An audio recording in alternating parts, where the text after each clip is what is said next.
one. It's right there. Thank you. You are now live on Channel 8 and YouTube. Great, thanks TCTV. Good evening. The time is now 6:30 p.m. I'm Chairman Mike Curry, and I'd like to call our Select Board Business Meeting to order on this 28th day of February 2024. Matt, if you would help us by leading with the Pledge of Allegiance.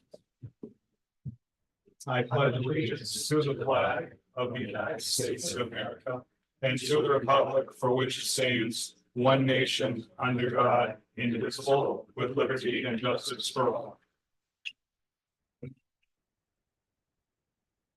Thank you. Before we begin, I'd like to state for the record that not only are we being streamed live on TCTV Cable Station 8 in our YouTube web platform, but this evening's recording will be available for later viewing on our YouTube channel. We in TCTV would be happy if you subscribe. If there are any of our audience members who are or plan to record video, please let us know.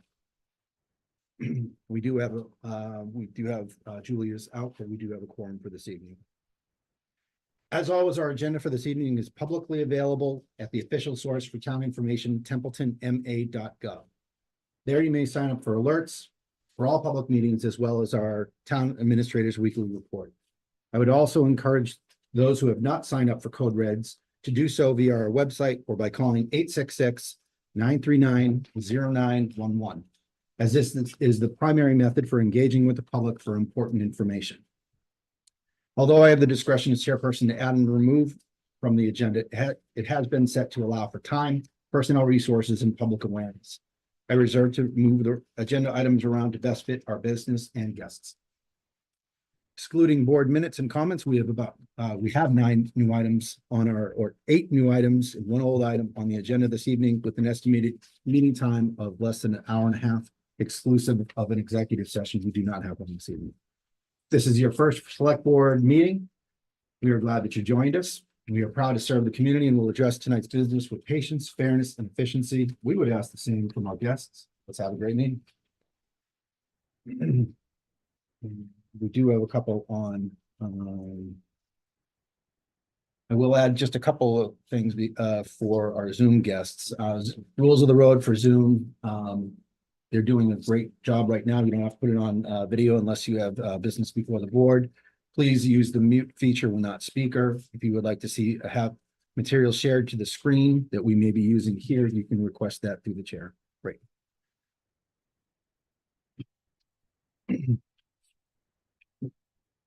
All right, our first order of business is to approve minutes from Sure. Yes. I apologize. Before we go to minutes, may I have a moment? Before we go to the order of the business for the evening, I would like to bring to attention that one of our board members lost a family member last week. Nancy Curry is the mother of Mike. She passed away peacefully on February 20th with her family by her side. And I would like at this time to ask everyone to please join me in a moment of silence in remembrance of Mike's mother, Nancy Curry. Thank you.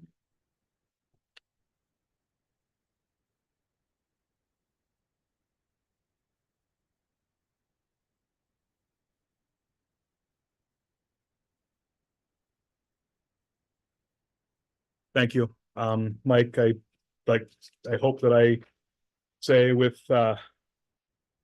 on behalf of not just everyone in this room, but on the entire town's behalf, our condolences to you and your family on the loss of your mother. And we hope that your good memories will take you through these times.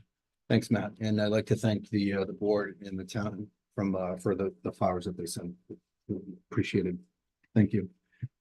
All right, approval of minutes for prior meetings. That's for 2/14 Valentine's Day, 24. Mr. Chair, I move to approve the minutes of February 14th, 2024 as presented. Seconded. I have a motion in a second. Any observations, amendments, or comments? Mr. Chair, general comment. Yep. I had handed in a checklist that came from the AG's office a couple meetings back. I will forward that to the rest of the board and our staff as well. Reviewing these, one of the things that are supposed to be in the minutes is if somebody was not able to attend the meeting, they should be able to pick this up and have a really good idea for what is there. Looking over some of this, some of the information is light and just skimmed over. If this was a beef stew, I would say that it is a very weak and unthickened broth, and I think we can do better. Good. I'll work with you on. Yep. Any mention of the minutes in front of us? I can give an example and. I- Never mind. Okay. I'm fine. Any further observation? All right, hearing none, on the motion to approve the meeting minutes for February 14th, 2024. How would you vote, Tim? No. Terry? Yes. Matt? Yes. And I vote yes. Please note the vote. We have no executive session minutes, and we are on to citizen input. How many do we have for citizen input this evening? 2, 3, 4, 5, 6. 1, 2, 3, 4, 5, 6. All right, I do not want to go over 20 minutes, so if you could plan accordingly, at 20 minutes, I just don't want to have too much time, and that's following our guidance. Mr. Chair, Yes, Bob is number 7. he has, public comment. I believe so. He did raise his hand. He's just shaking his head, yes. He's nodding. He has public comment. Yes. Okay, so that's 8. I'd like to keep it to 20 minutes. And it needs no uncertain order. We'll open up citizen input. Are you have a point of order or are you just first? I would just like to Go first? go first. Okay, there you go. Everybody else.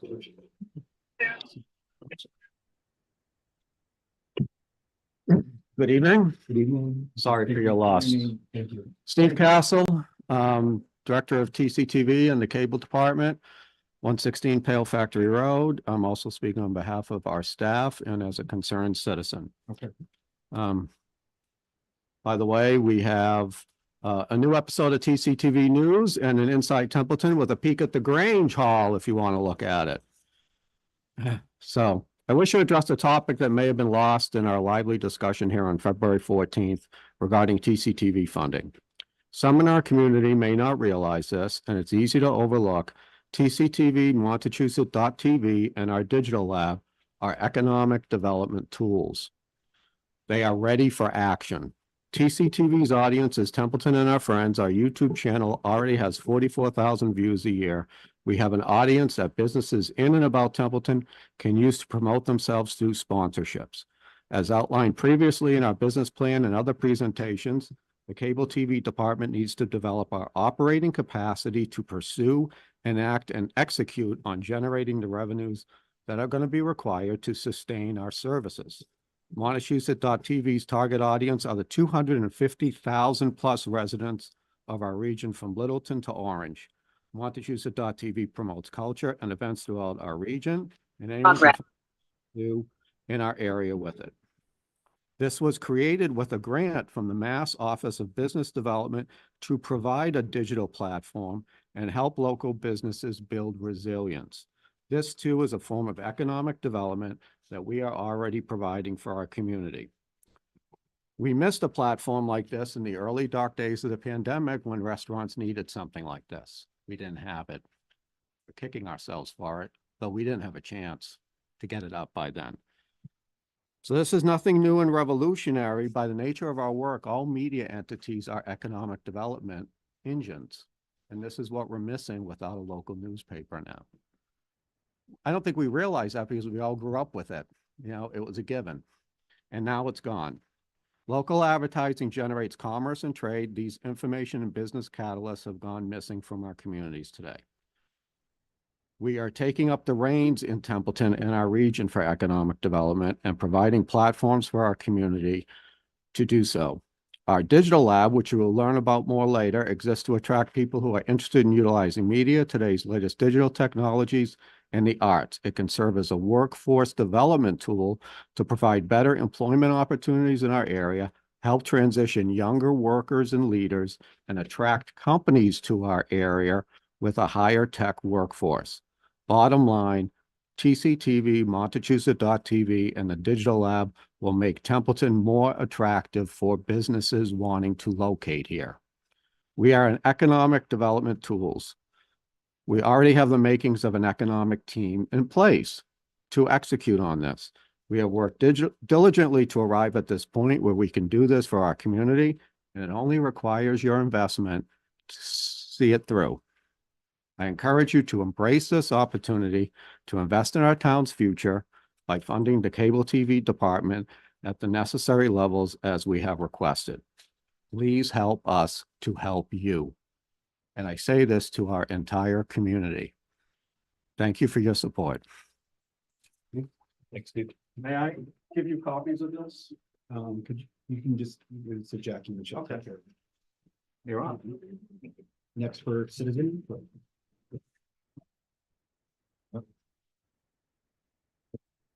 Hi, I'm James Toth. Not really sure how this works because I've never done this. Citizen input, you're doing fine. Perfect. All right. So I'm a citizen. I had some questions and statements about its new business, section E, regarding the Gray Road truck turnaround.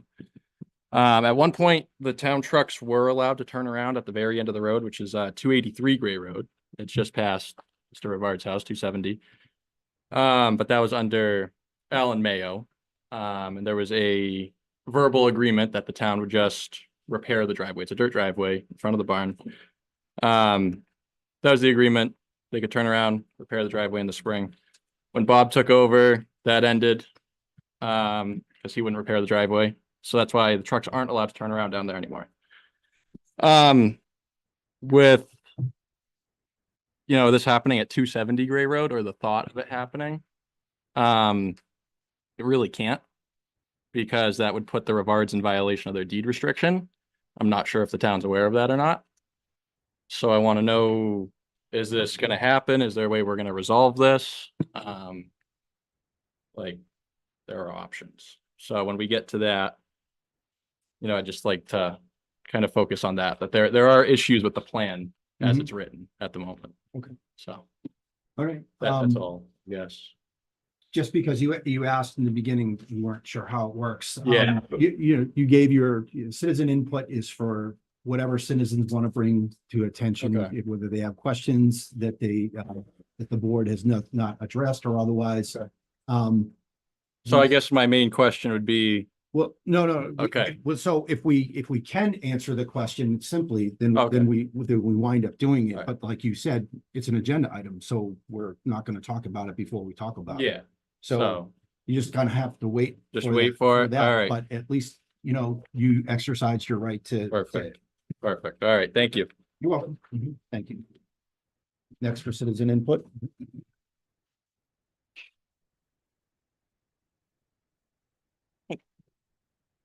He took care of the Gray Road project. If it's, Okay, your name. Liz, and Liz address. Coates, Yep, thank you. 141 Gray Road. He Yep. took care of the end of it already. Okay. All right.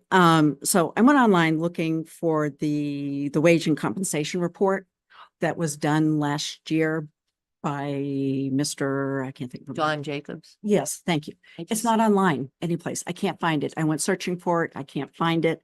And the reason I'm bringing it up because there's been, a lot of, times are tough for everybody, right? And I'm assuming what's included in there is what the compensation plans should be, or what recommendations are, job descriptions, things like that for the town. Given the fact that we're coming into budget season, I would expect something like that to be readily available. So I'm asking, could it please be added to the website? Second thing is that under the workshop that you had earlier in the year, there was The retreat. I guess, maybe it was the We only have retreat. business meetings and a retreat. Retreat. Yep. Okay, sorry, wrong term. It's okay. The HR position needs to be budgeted. If you're going to do anything with it, you need to include it in the budget. And just some cursory looks, I would expect, whether you actually put it as a position, you want to contract out for, whatever you want to do. If you don't have any money in the budget, you can't do anything with it besides just talk about it. My looking through various things, I would recommend that the compensation be comparable to what the TA has. And the last thing is, last year we talked about the VSO becoming full-time. I just want to make a reminder that that was still out there. So there was the budget things. Thank you.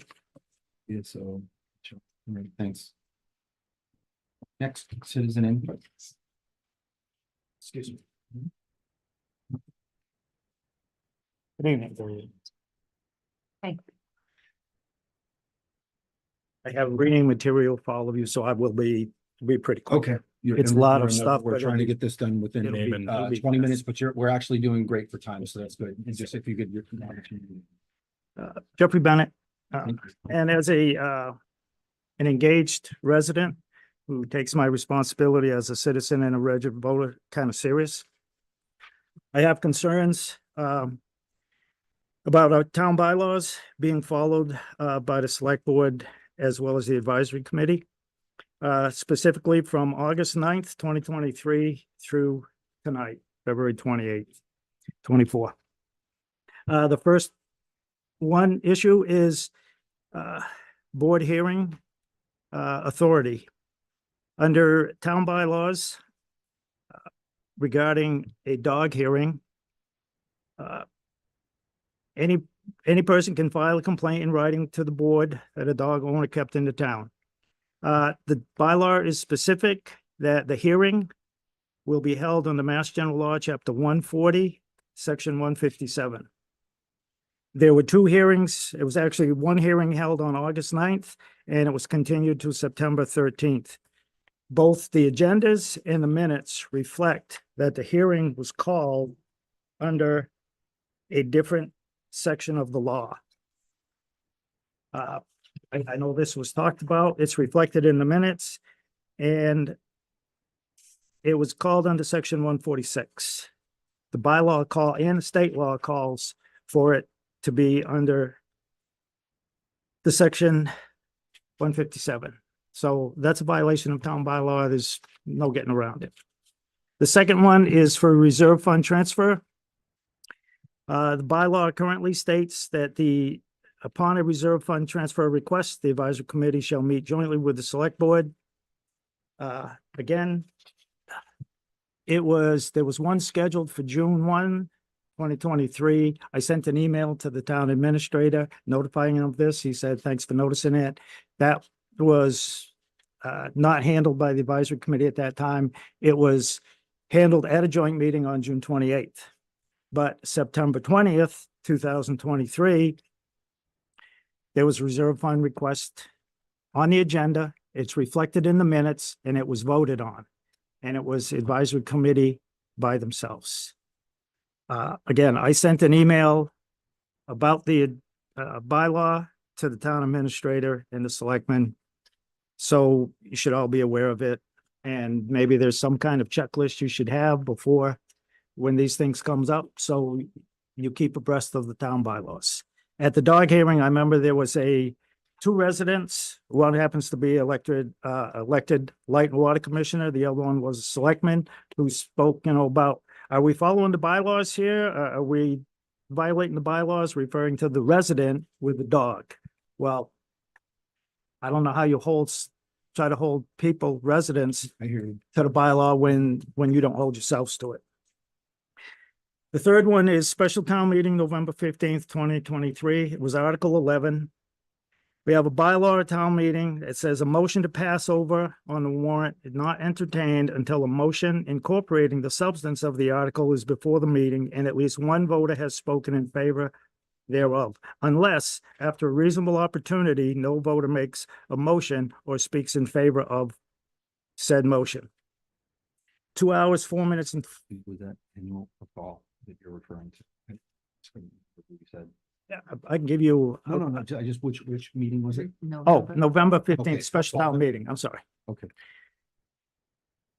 So in recent years, the selectmen have taken upon themselves to do all the motions. So according to the bylaw, if the selectman is making a motion, are going to do the motions on the article, before you make a motion to pass over, there should have been a motion on the article. And if no one speaks up about it, then you make the motion to pass over. It's very specific in the town bylaws. Lastly, it's the annual audit. Before This is for. the fiscal 23. This is the one that I'm being specific about this year.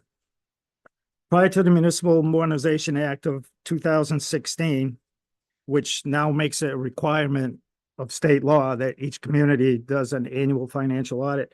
Templeton did a bylaw in 2013 that there is an annual audit required. And the complete audit with recommendation shall be made available to the public as soon as it is received, and it will be posted in the annual town report. Financial reports under the bylaw 71-2 states that all financial reports for the annual town report will be submitted to the Office of Selectmen by the 31st of January of each year. I sent an email to the town administrator requesting an electronic copy of audit or a link to look at it on the 26th of February this year. I got the email back that they're waiting, the auditors were in the office building last week, and as soon as the management letter is complete, they would send this to me. Well, the town bylaw says the audit has to be done. It has to be included in the annual town report, and all material in the annual town report needs to be in the office of the selectmen by January 31st. So I don't know what it takes to make that audit happen. If it's, last I heard, the accountant was in a meeting of the selectmen, said something about the water department is slow on their financials, so they wait on them. Well, they're a town department. They need to follow the bylaws too. Okay. Again, specifically at the dog hearing, it was, mentioned, are we violating town bylaws? Are we following town bylaws? Well, if you expect residents to obey them, then the select board, advisory committee, and all other boards and committees and departments of the town need to follow them too. Okay. We can't have rules for, me and not for thee, and however that goes. I have all the outlines of the bylaws that I mentioned and all the backup documentation. I have the minutes, the agendas, a For copy us of the or for- voters guide, all of them separate. I have 5 of them for each member of the board. Thank you for your time. All right. Thank you. Appreciate it, Jeff. Got 5 minutes left. I think we just have 2 more. 3? Oh, it's off, 2. Okay. Thanks.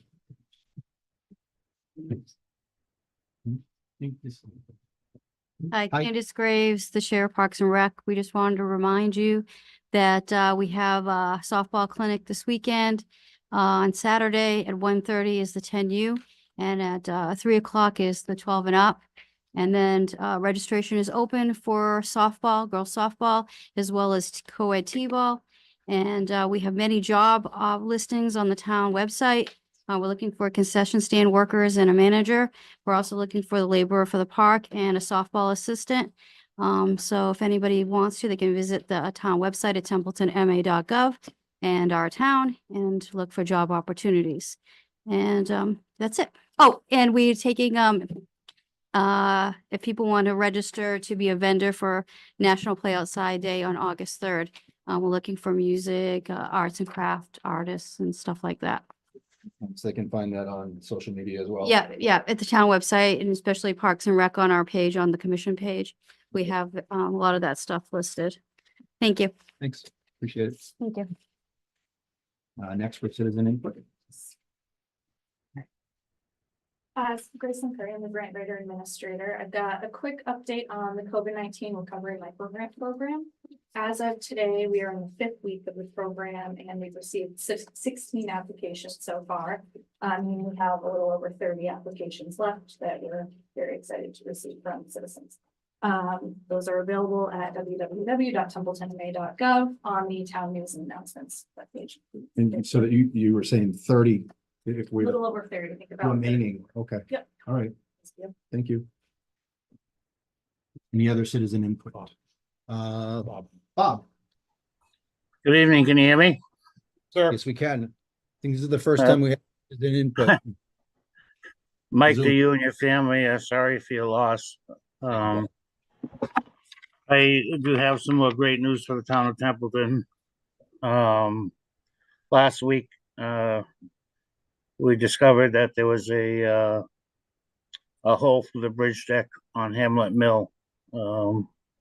Immediately went over. The hole's about 14 by 16 inches. We barreled and coned and plated off. Immediately notified MassDOT. I met with their inspection crew out there. It can be repaired without permanent closure of the bridge. They said proceed forward. I can use Chapter 90 money for the repair. And I can submit the paperwork later because I consider it as an emergency. So I got a hold of NEL Corporation, which is a MassDOT approved state bid contractor. So this will not have to go out to bid. I met their crew on the bridge, and they looked it over and said it would take about a day for the repair and possibly a little time a following day to strip any forms. I'm gonna go ahead and do this repair and schedule it.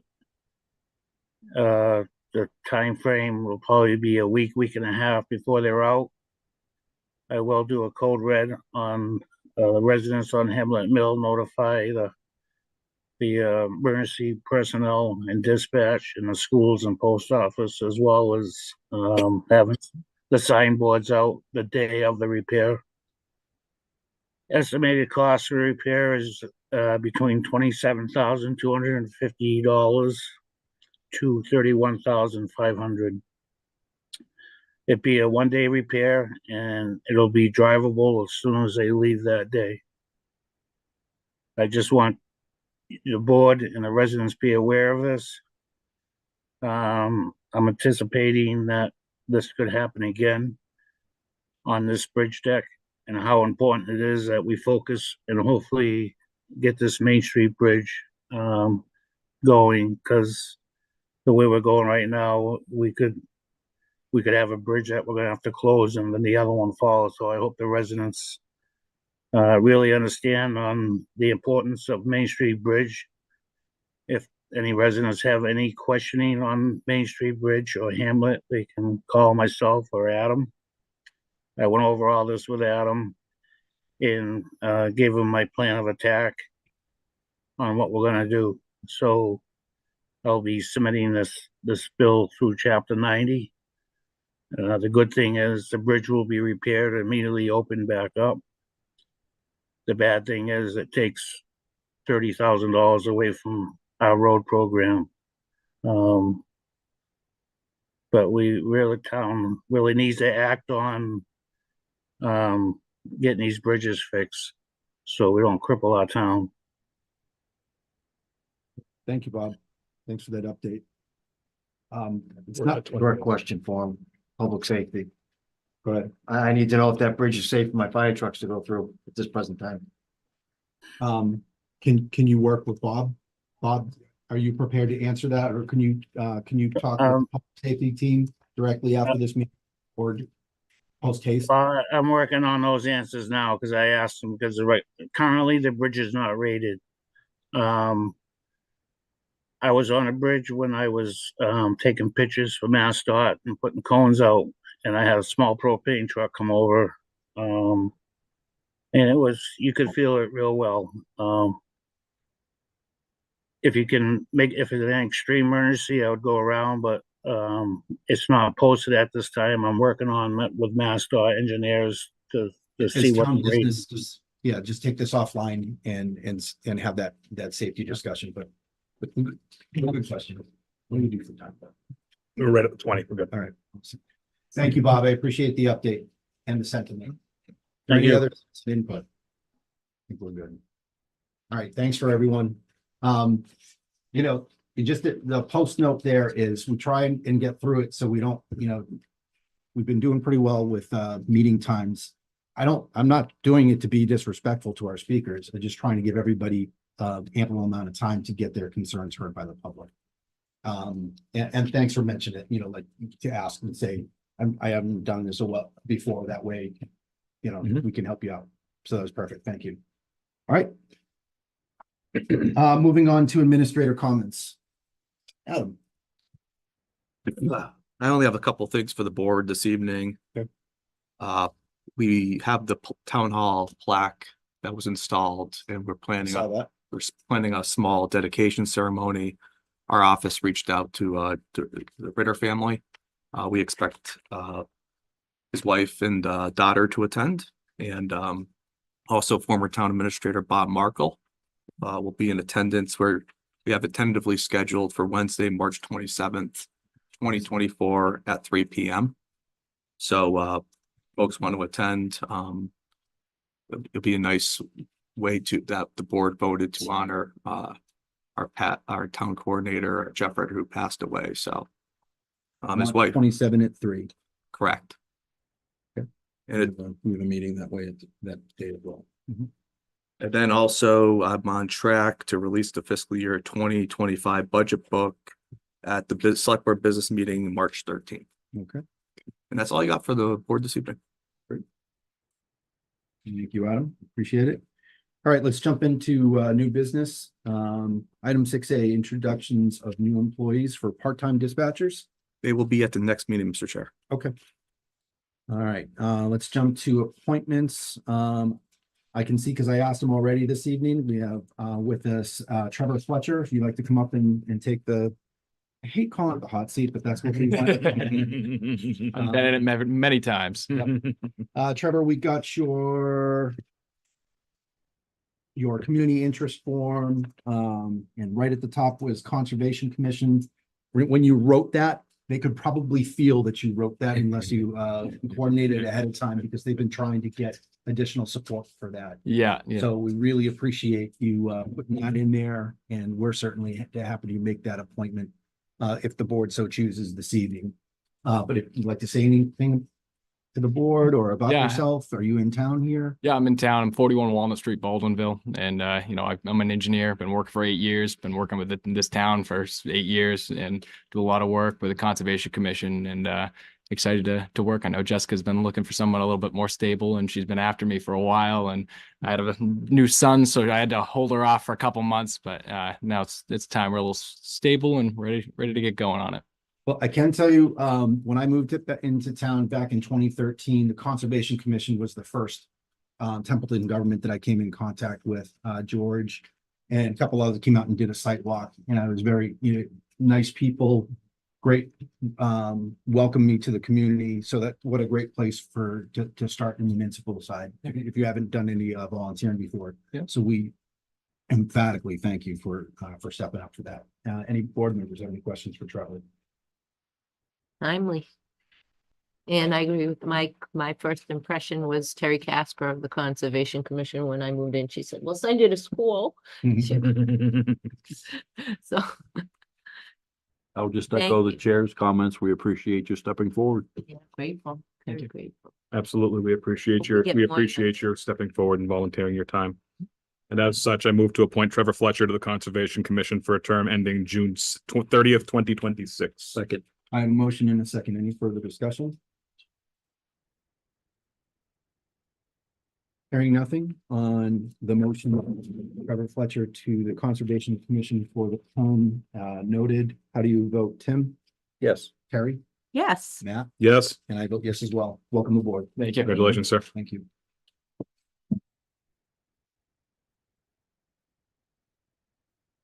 Okay, we're up to item C, action related to fiscal year 2025 MIIA health and dental coverage. You've got 6C in your packets. I turn it over to Adam or the whole team. All right. It's not that bad. You gotta come up with it. The public filming. I don't know if that's better. Good evening. Good evening, Tara Fafford. I'm the senior account executive for MIIA. I have been working with the town almost 7 years. I took a year off for another person came in, but he's gone, so I'm back. He got me back. So we are offering for fiscal 25 a 2.2% increase on the health insurance. That was our minimum on our rate range this year. and 4.69% on the dental. And we're also offering a second year rate guarantee of no greater than our trust average. So if you do, if the claims are running better for the town, they're running great, obviously, now that you get the 2.2%, we will give you lower than the trust average if it is necessary. So you have in your packet, Mr. Chair, if I may? Yep. You have in your packet the rate sheet. This came from the IAC, a split recommendation 4-4. And I will say my experience working with MIIA, I've always had I mean, I think the last 4 years speaks for themselves with 1.5% increase. I mean, that's almost unheard of. I'm very proud of the relationship we have with MIIA. I think we've actions speak louder than words, and quite frankly, I think the numbers, I mean, 1.5% over 4 years has been pretty fabulous. So I know it's 2.2 this year, but that's the lowest on their rate range renewal. They can't go below 2.2 if you're renewing with them. So Yeah. that's all I got for the board. Okay, yeah, and I did see the notification of the vote. Paul, you're still an IAC member? I'm No. not. Oh, you No, okay. I support the committee. We Okay. do have some members Yep. here.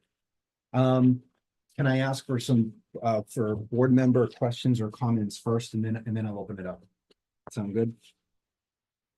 Any other observations from the board? 4-4 split. You know, I was at the MIIA convention in Boston for that. Any questions for Tara? Adam?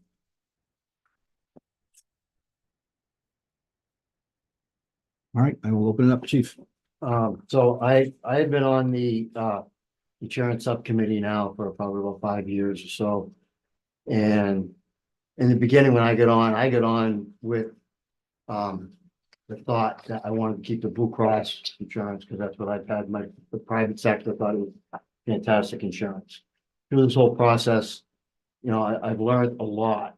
And one of the things is that we truly don't have technically Blue Cross insurance. We have MIIA insurance. Blue Cross is who manages that plan for us.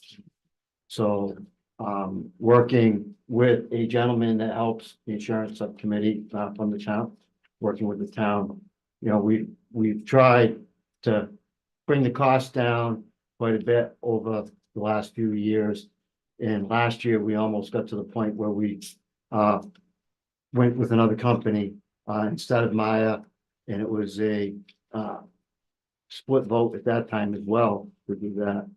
This year, the committee met, and as you know, we're at a split vote as well. It's very difficult having an even amount of members on this committee. I can tell you, I represent the non-union side of Templeton, including myself. I represent, I believe it's 25 people that have health insurance. I was able to meet personally with 21 of those people to get a feel of either staying with MIIA's 2.2 rate this year, or trying to go out to bid because we feel we can get better pricing actually. And out of the 25 people that I represent, I was not able to meet with 4 of them. And out of the rest that I met with, only 2 said no. The rest in my group was overwhelmingly to go out to bid. I represent, unless I'm mistaken, the largest number of people that have health insurance. All the other unions, the unions are smaller. So I represent the largest amount of people. I don't know for a fact, but I want to say if you were to poll the employees individually instead of as the group that I'm part of, I think it would push to go up the bigger share. I really do. But I can't say that. I only know who I represent, and scuttlebutt, you're talking to a couple of the other representatives. The unfortunate part is it just takes, we don't get MIIA's offer until so late in the season that we don't have a lot of time to be able to do our homework and do it. We just didn't have, we're not afforded that time to do that, and with the 8-8 vote, it is very difficult. The 8 members to do this, it's hard to get that majority in this 2 years in a row. I myself, like I said, the non-union members was overwhelmingly to go out to bid this year. For your members. Yes. Okay. What's the time horizon for this? Well, I believe April 1st for you, April right? 1st, yeah. April 1st. 30 days.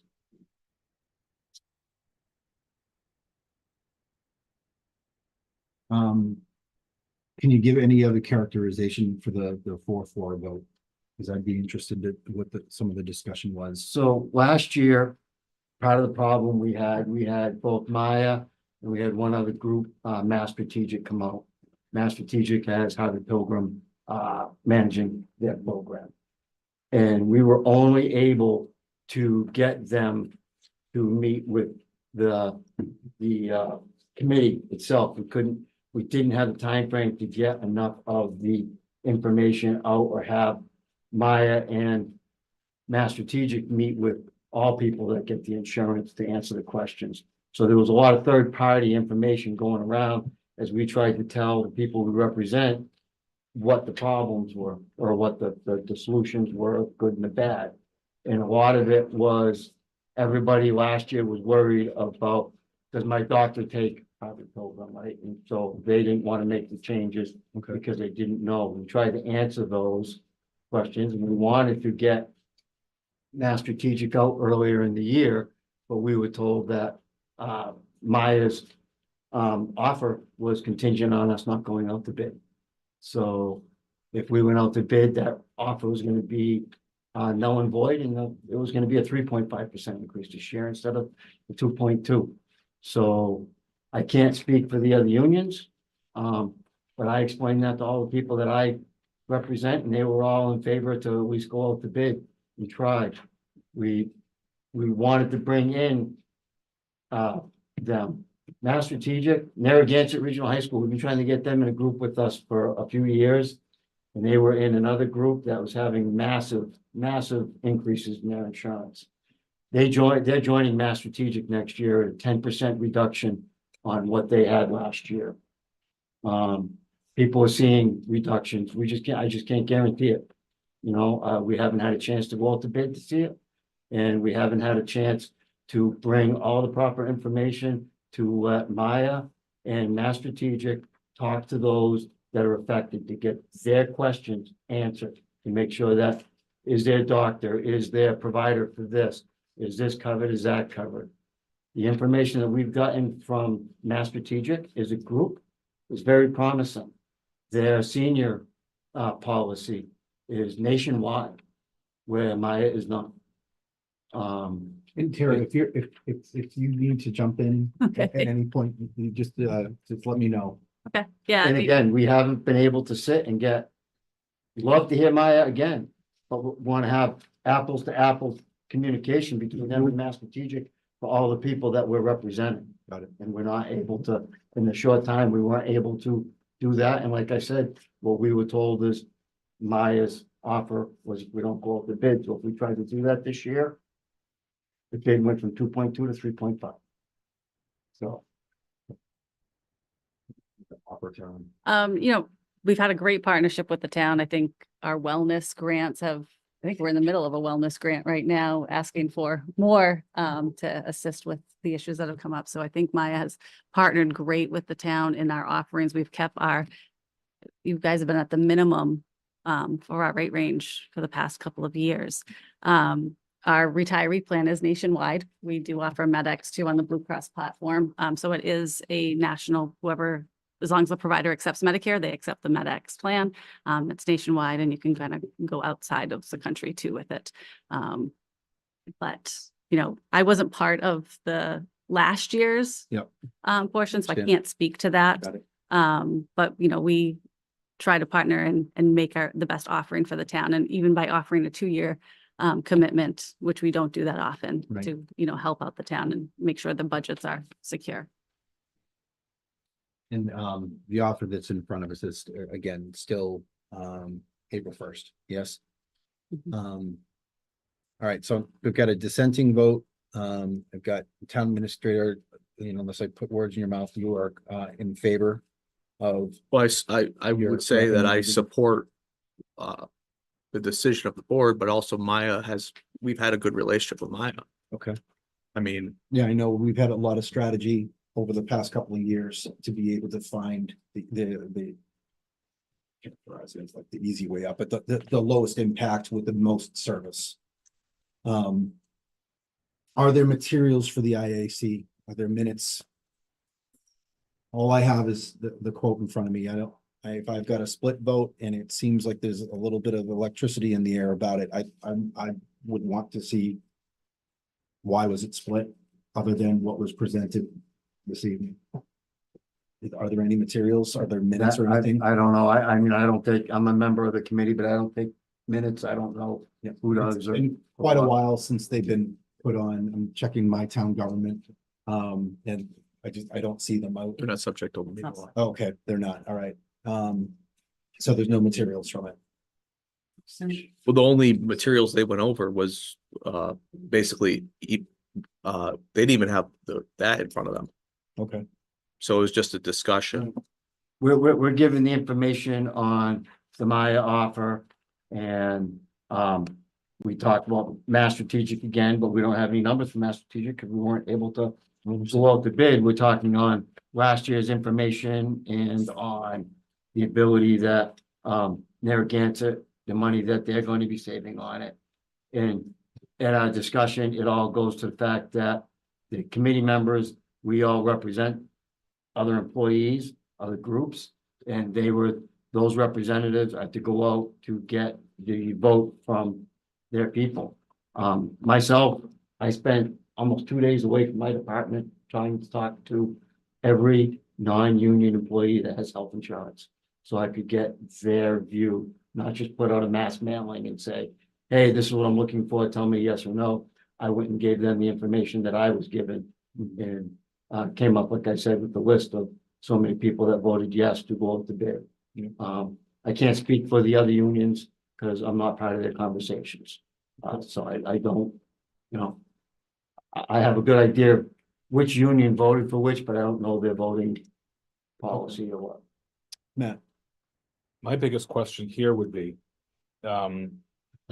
if we choose MIIA and need to give a commitment by April 1st, do we even have time to go out to bid? I understand the contract, the contract is July 1, it's the fiscal year, so in that respect, we have time. But this offer expires in 32 days. Do we even have time to go out to bid? It would And be get other offers? It would be a tight schedule, but it can be done. We've already also lost 2 Against weeks. the offer that they're against a very reasonable offer that's on the table. And, again, listening to just what Chief Dickey is offering. I don't know. If I've got time to consider it and so it can come up again, I'd be interested in tabling this for just a little bit more thought and to have a discussion in 2 weeks. And for a full board. So we have a full board. Well, that's it.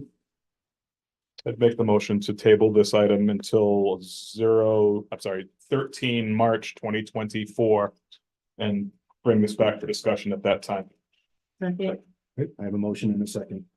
Any discussion on tabling the item until the 13th? Give some time to. Still is within your time frame on the quote. Yeah, well, I think it's gonna be able to consider some of the factors there. We may not have, I think there's time for some introspection and a little bit of personal research on the board's behalf. Any discussions or otherwise, but I know, I think it's a well-made motion to at least give it a little bit of runway in front of it so we can make a better decision. And I should probably clarify that motion that it would be to table this item until the select board regular business meeting on 13 March 2024 in old business. Yeah. This one, I just, some of that I did, some of that was we not, made it extra official. some of that was not in the original, in the original motion. I just need to make sure that should be clarified. And if we can, Mr. Chair, Terry, it took you what, an hour to drive up here? Yes. So I don't think she would have to come up again, right? You have the No, information you want. if we needed to ask questions or otherwise, I would wholeheartedly use the Zoom. Yeah. Join us later. So We're glad that you came today.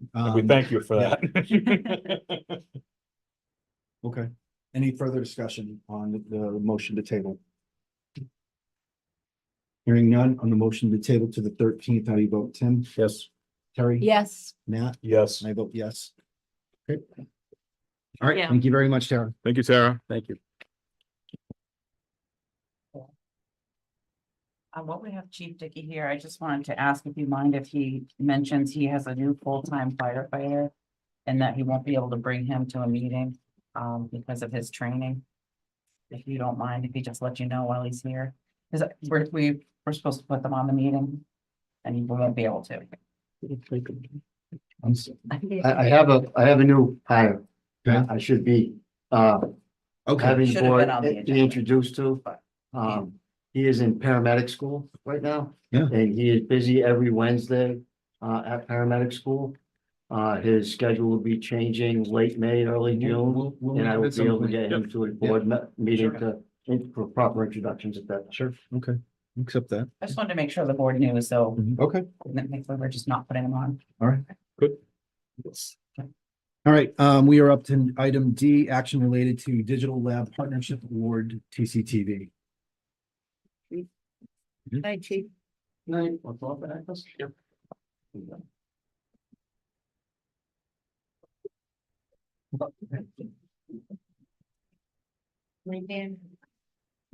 This was an RFP that went out. Did you say October? It went out in the fall. Okay, RFP went out in the fall. Yes, it was due, I believe, November 15th. Wachusett Business Incubator, Magnus Carlberg from Wachusett Business Incubator is here with us tonight. Submitted bids for both our Digital Lab partnership and our Montechusett.tv partnership. They were the only bidder for each. The Cable TV Advisory Committee in January voted to recommend the Digital Lab partnership for your board to consider. Yep. And you're speaking on behalf of TCTV as the director. Yes. And we have Gage on as Yes, the advisory Gage is- chairman. Yes, and Gage is here if you want to Okay. ask him any questions. I just want to let you know exactly what happened. The Cable TV Advisory Committee recommends accepting the WBI bid for the Digital Lab partnership. They recommend, or they have passed over on the Montechusett.tv partnership, mainly because we were unable to present the RFP to many of the people we wanted to talk to, just because of time constraints. So as I understand, the cable committee decided to pass over on the Montechusett.tv partnership bid that was submitted. They did not make a recommendation, is basically. Okay, thank you. And Okay. as I understand it from Adam, that we could reissue that bid at a later date now. And the committee feels it's essential, the Digital Lab is essential for us to develop workforce development in our area for media and tech-related careers, a feeder system for TCTV and other community jobs, and better access to grants and shared oversight and management of our regional Montechusett.tv website. Right. That's what the cable advisory said. Yes. Okay. I don't have that here. You're telling me now? Yeah, we can, I have it here, I'm sorry. Okay. We did not include that in your packet. Yeah, I see that the evaluate, so I read Magnus, the RFP response. And then each of them has a selection criteria. Yes. It's got numbers on it and there's text in it. I don't know whose text that is. And it says each duly submitted proposal will be reviewed by the Cable TV Advisory Committee according to the following technical criteria. So what am I actually holding? Am I holding Gage or Steve? Am I holding a Cable Advisory Committee document? You're holding the RFP that went out. Okay, but it has responses. Yes, and I forgot to mention in the letter, we didn't mark it on that, but the committee awarded the highest marks to all the questions. Okay, so that's, That was answers my question. Yeah. so in that case, it would be this committee gave 5s to everything, Yeah, basically. They're, for RFP 1 and RFP 2, there's one evaluation criteria, it did not have numeric responses, but it had some text. So this is Gage or Steve, this is your document, this is your technical evaluation of the proposal. Well, this is actually the town's document of what we sent out. That went out with the bid. Okay. But it is all this text right here, WBI brings high value to Oh. TCTV, who's that? That's WBI. And throughout this document, you see see the how I'm a little bold, the confused? bolded areas are WBI's responses to the RFP. Yes. I'm sorry, I did not explain that. How many hands do I have up right now? Is what did you have? I was just gonna have further clarification. Because this was an RFP versus an invitation for bid. Invitation for bids are price-based. This is criteria-based. So they already did the criteria ranking, as I understand it. Steve, I don't think you gave the select board that in the packet. I think that's what's causing the confusion. Yeah, I have a criteria sheet, but But you don't have the scores on it, it's- correct? it was filled out by the offerer. The cable committee just instructed me to consider all the highest marks for the criteria. Do you want to see that? You took that in there or did the offerer, Magnus? Will you? All the bold text, That's us. That's WBI. okay. Because this is a valuation criteria. So the only thing that I have from the advisory is what you just handed. Yes. Okay, did everyone else get a chance to read it? And can I take a moment first? Thank you.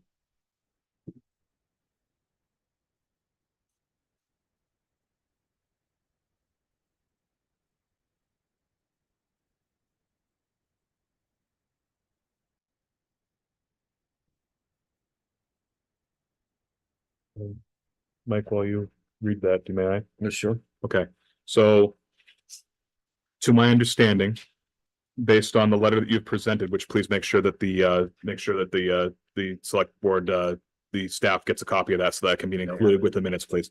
The Cable Advisory TV gave WBI's bid all the highest marks in the selection process. So under the selection process and evaluation criteria, overall responsiveness to the submission, highly responsive 5. Overall costs, highly responsive 5, and compatible with the needs and goals, highly responsive 5, for a total of 15 would be the way that the advisory committee went with that then, is the way that I'm understanding it. Okay.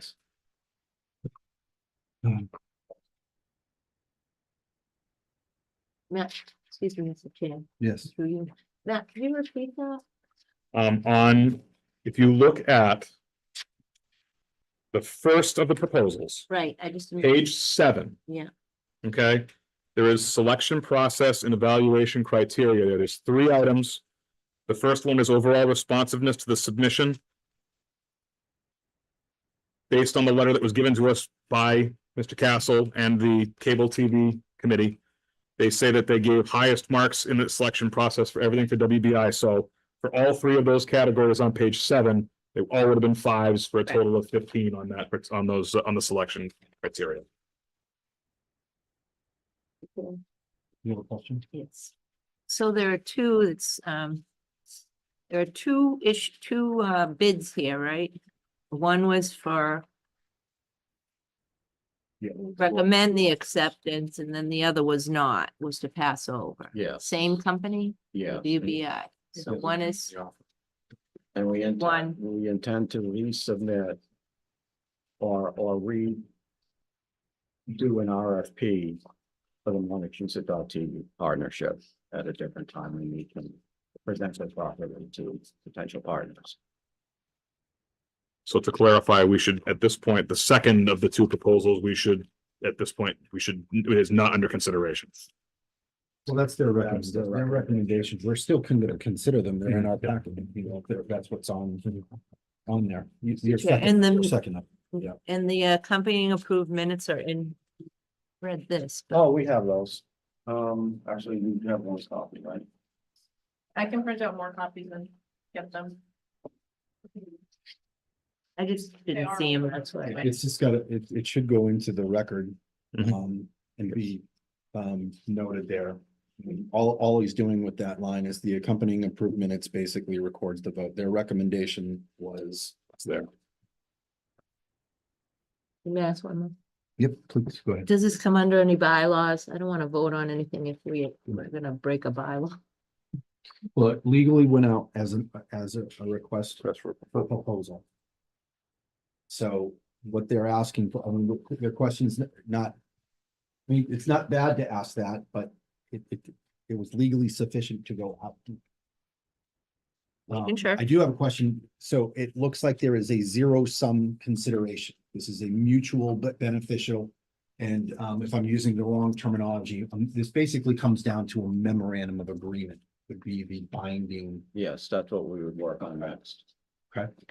So I want to get the board along there because there are some missing things here and it's a little bit confusing to go through it and there's some missing items. Legal RFP, we got one offerer back. It was recommended by the TCTV advisory to take the first one, but not the second one. There is no consideration of dollars. However, it did mention the binding, if we were to approve anything this evening, the legally binding item would be the memorandum of agreement. It's not, so there's no consideration of dollars. However, they do have a financial, they do talk to cost sharing. And Magnus is here as well if you have any questions, but really it's the recommendation of the advisory, TCTV advisory or cable advisory that we should be focused. Are there any questions at that? There's a point. There's one more. What's your time horizon There's for one more. resubmitting an RFP? I was hoping to do it in February. Okay. You have a question? The town administrator. Does this affect our budget, his budget through our? Or it's separate because he's an enterprise fund, right? It's separate, He's in this enterprise fund. so it's separate, okay. But this is, very simply, it's like resource sharing, you know, consideration of, the space that they work on, some of their partnerships and networking. That's really, you know, Gage, can you hear me? I can, yes. Gage, if the recommendation is for the first RFP, what does this do? How is this good for the community? How is this good for TCTV? So this first one is specifically about the digital lab. This is going to be really good in that it's another avenue for us to not only develop local talent, but also to get more interest in TCTV.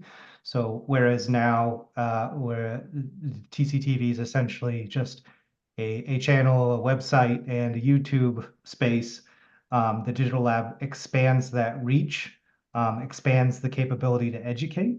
And I think with that comes more volunteers, more interest from the community, and generally speaking, just more workforce available that's doing something high tech or media related instead of whatever they may have been left with. Very well said. You're adding in something? I said very well said. Oh, okay. Sorry, I thought you said website. The partnership can help us in many directions, you know, with, we're all about economic development. That's what we're trying to do. But building up this partnership with the digital lab just helps us to touch more people and work with more people. And I believe the connection between our organizations gets strong. As it gets stronger, it only helps the whole region. I really do. I just want to keep it in the TCTV bucket right now. Right. Yes. So understanding the impact and benefits for it, but I really want to make sure that we're Yes. the dividers for that. Yes. I don't want to get into anything else. You have another question? Is there a charge for the digital lab? Because I know people that are interested in this actually. Not yet, but we've been working, we're already working on classes. We're done with WBI for business literacy. We may be doing some digital literacy. classes and even for our neighbors that who are just getting internet connectivity. So I think there's a potential for that. Good question. Adam, what was your recommendation? Did you have one? Do you have anything on this? It's really the call of the select board. I went through the RFP process and It met the conditions of through the process? and there's no cost associated as far as I'm aware, so I mean, I don't have, Memorandum of agreement is the only. I don't have binding any item. concerns. So we would expect to see a memorandum of agreement They'll authored. draft one up for the board's consideration, as I understand it. That should be a part of that process. Part of the award process, we should mention the memorandum and resulting memorandum of agreement. Subject to, correct. Subject to memorandum Yep. of agreement between the. Chair, if I may. Of course. Looking this over, the big package with the proposal 1, proposal 2, it's a little bit dated and stale. And if we're not going to discuss the Montechusett TV, I think that should have been stripped out of it. But I'm looking at November 15, 2023 date and the letter that was given to us today, which the conversation was great. It answered a lot of the questions I had. But even this says the letter's confirming the January 2nd, 2024 Cable TV Advisory Committee vote. I would have liked to known this prior to this evening. And just a reminder for everybody, all these documents were being handed tonight. These are supposed to be in our hands last week when the packet came out. So our packet was technically incomplete by our operating policy. I accept it, but I'm sitting there kind of biting my tongue going, we can do better.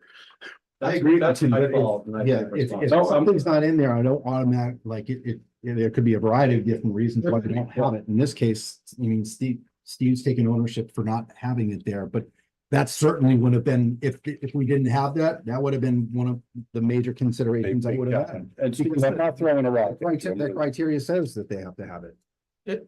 It's my fault for overlooking it earlier. We should have sent the letter in January to the select board. And we just didn't think to do it. Thank you for that. We still have some possibility for comment, but highlighting the chairman for the advisory, I will make a motion to award the Digital Lab Partnership RFP 1 only dated September 14th, 2023. That's in reference to the RFP.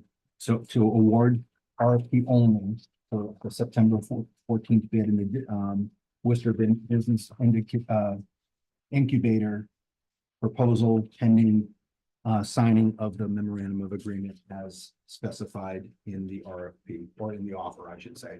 Second. Okay. Okay, I had a motion and Tim was the second. Any further discussion?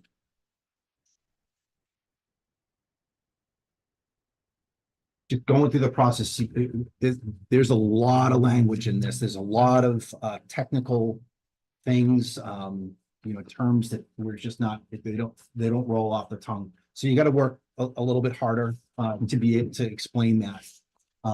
It's emerging. It's only going to get more complex. I understand the complexity of some of the things that were in the WBI's offer, but you guys got to just catch up with what do we need to do to bring that to bear. Absolutely. So I think through the discussion this evening, we did that. And I appreciate, as Megan was kind of gave the here, I appreciate Gage chiming in to say, this is good for the community. And we'll make sure the memorandum has everything in it that it needs. Okay. Any further discussion? Just general comment to follow up with you, Mike. The 11 or 12 minutes we just spent discussing this and this 1-page letter we were handed tonight removed so many of the questions. I read through this proposals about 4 times and I was still sitting it down going, what did I just read? Yeah. I agree. Further discussion? Anything from the room? Okay, on the motion to approve RFP 1 and with the resulting MOA, pending the resulting MOA, how do you vote? And for WBI to be the award, how do you vote, Tim? Yes. Terry? Yes. Matt? Yes. And I vote yes as well. Thank you for your presentation. Thank you very much. Thanks, Thank you, Gage. guys. Thank you both. Thanks, Gage. Thank you. Thank you.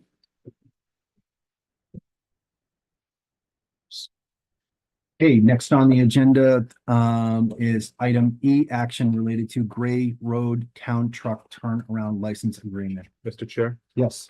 for the purposes of item 6E, as I am listed as the property owner for this particular item, I must recuse myself from all decisions.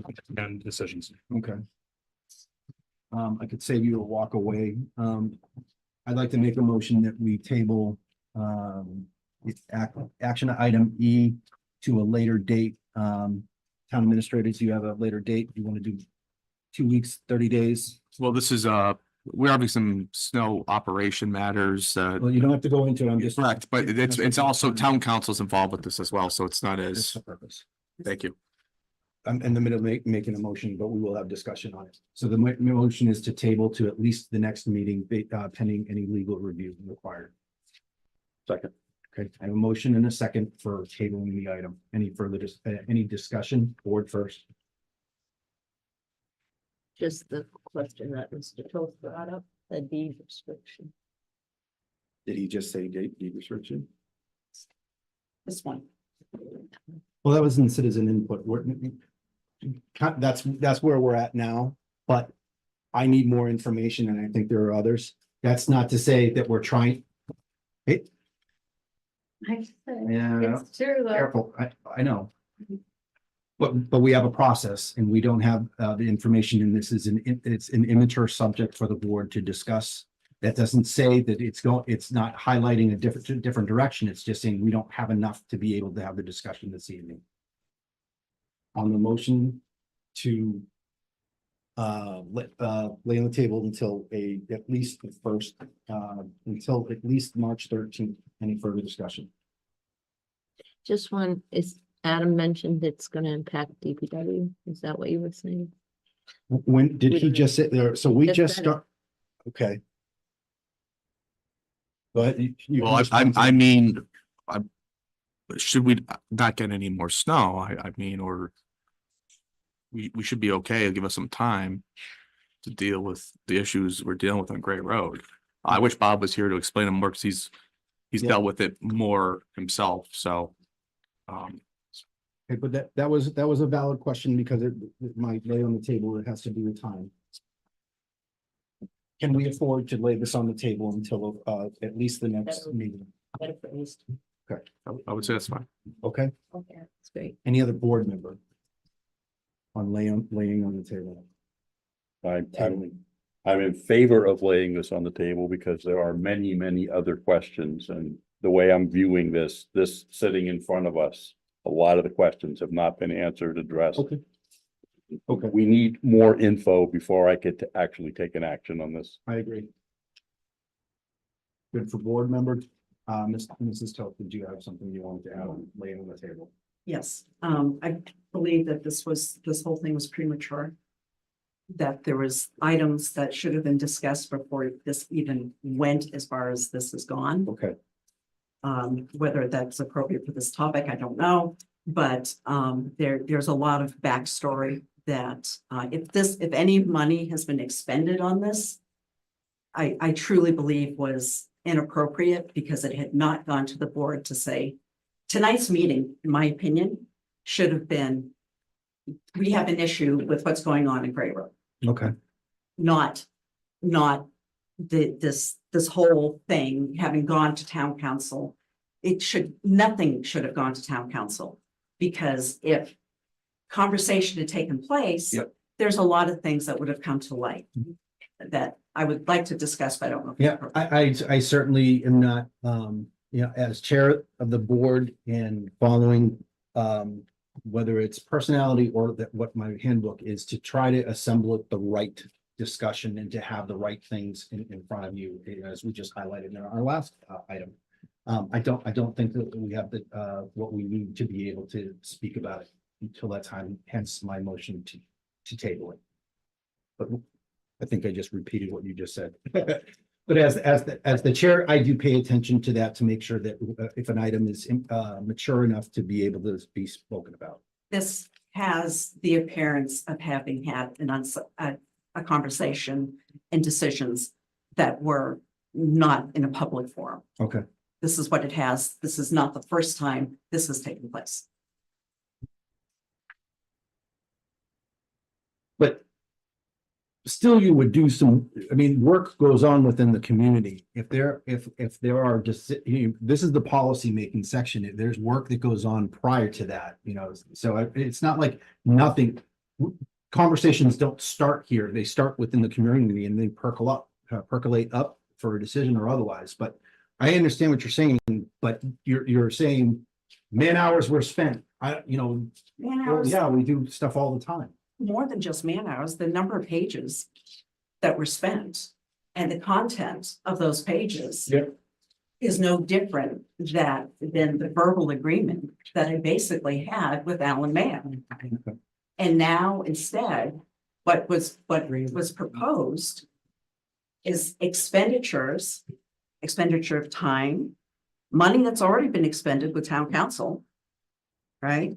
And then DEP, the fact that it's the watershed is involved, the fact that the deed restriction that is in place is going to put, all of those things. All good reasons to be able to table. That's really, I just want to keep it on that. Right, all of those things, but the fact that the way that this was presented is, in my opinion, Okay. it appears that an inappropriate outside conversation took place. Noted, and from your citizen input earlier, noted. Could I just make one more note? About the table. Well, it's about the comment that Adam had about like it has to do with snow removal. Okay, So it does, yes, but the town was still able to plow the roads and throw salt down this whole winter. So I think if you table it, it doesn't matter because they're still doing it. They're still able to take care of the roads. Even though they've been told not to come on the property, they have trespassed multiple times. all right. Anything else in the room? Motion to table to at least the next meeting. How do you vote, Tim? Yes. Harry? Yes. I vote yes. Matt? Oh, Jack. Yeah. Hmm? Please. Oh, he moved back. Matt! Okay, all right, that was three, that was three for table. You ready? I said an hour and a half. You gonna help me out with that? Yes, All right. definitely. I hope so. So as required by law, on Hang on. Yep, all right, so, I will work with Adam on getting it on to the next agenda. Item F, update Gardner Sludge Landfill Expansion Project, 1 year since MEPA certificate from February 10th, 2023. Selectwoman Griffis. Thank you, Mr. Chair. So a little history, on December 23rd. Speaking as select board or city. Okay. On December 23rd, 2022, Gardner filed with the Massachusetts, and according to the Massachusetts Environmental Police Act. Yeah, sure, sorry. I'm already nervous. Let me take a breath. You don't have to, it doesn't have to be a science project. Like, what did you want to say tonight? What I want to say is, it's all right. Yep. On December 23rd, 2022, according to the law, Gardner wanted to expand their landfill, so they filled out an environmental notification form according to the Massachusetts Environmental Policy Act with the Secretary Rebecca Tepper. So that was the first thing they did. That opened up, according to procedure, a 30-day comment period. Prior to that, we had sent a notice. There were some residents that were concerned because it is, if you look on page, where is it? On page 3, it's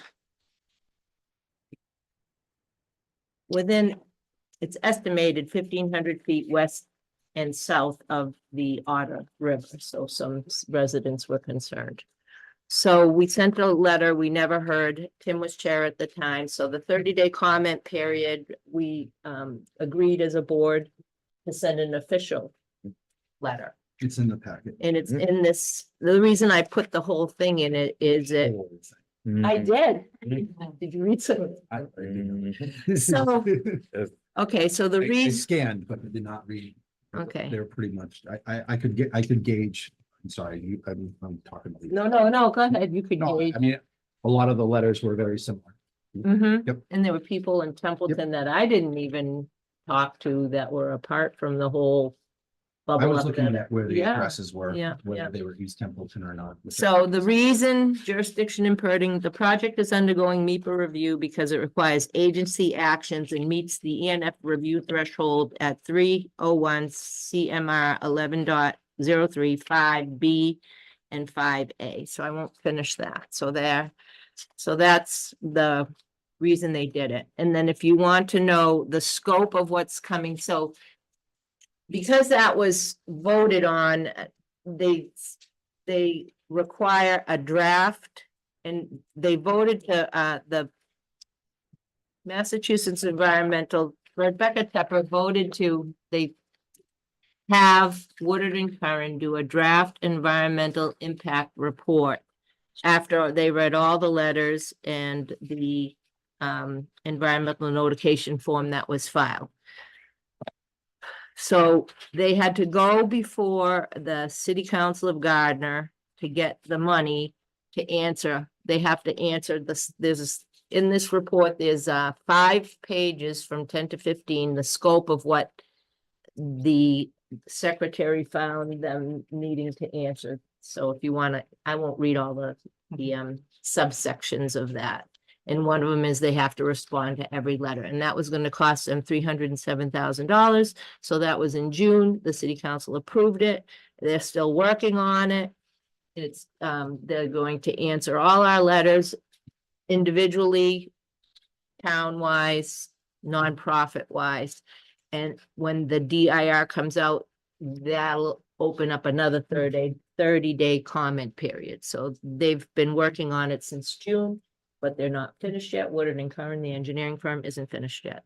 So we're just waiting for them to finish, and then we'll have another 30 days if we, because we asked them for an emergency notification, and there's been nothing, no communication, in case anything would happen from us, to the liners or what have you in the future. We asked for a study. We asked for a report. Yep. Yep. A plan, yes, Okay. Yeah. a notification plan. You want me to find it right here? Any questions for Terry? We were the first letter in. Yep.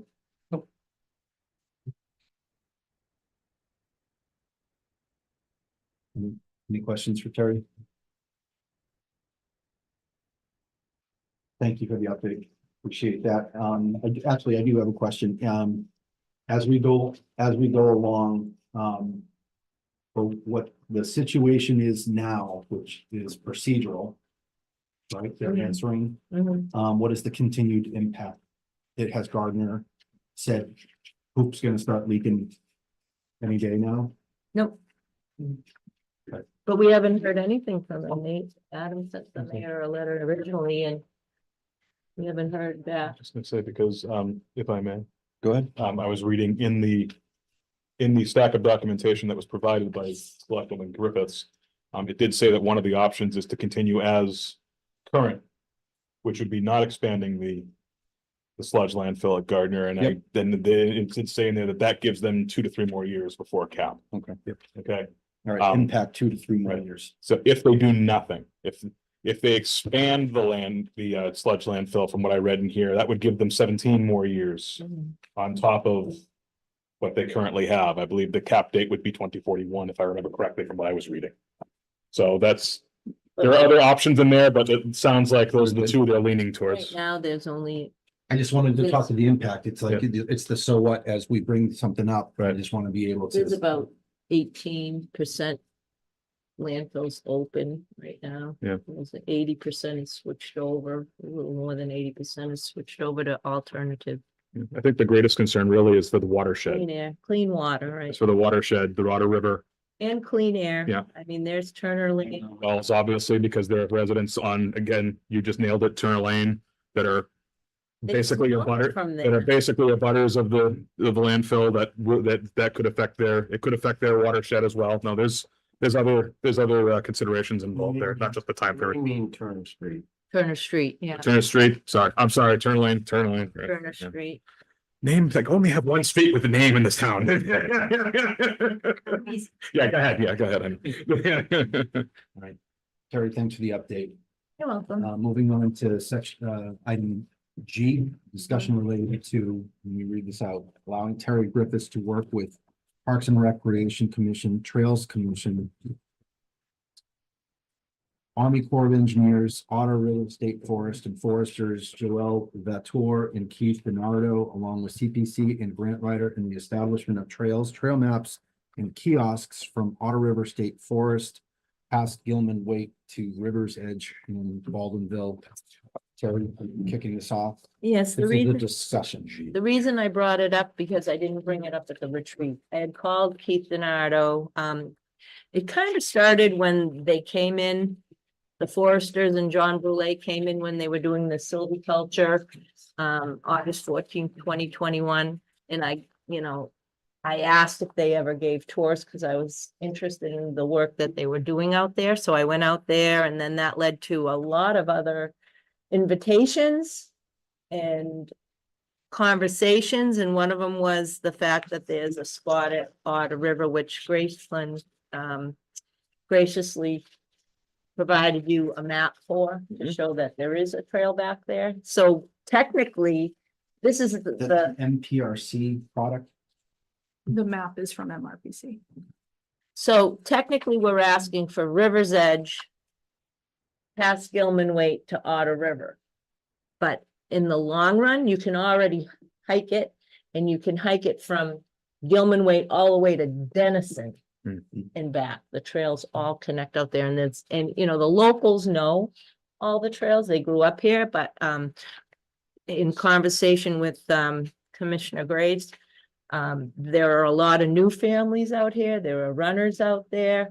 And she got the idea of kiosks with trail maps to help the new families, enjoy, and to expand the Recreation Commission menu from just softball, basketball to actually, outside, outdoors, trails, woods, something different. Okay. So, so that was the initial.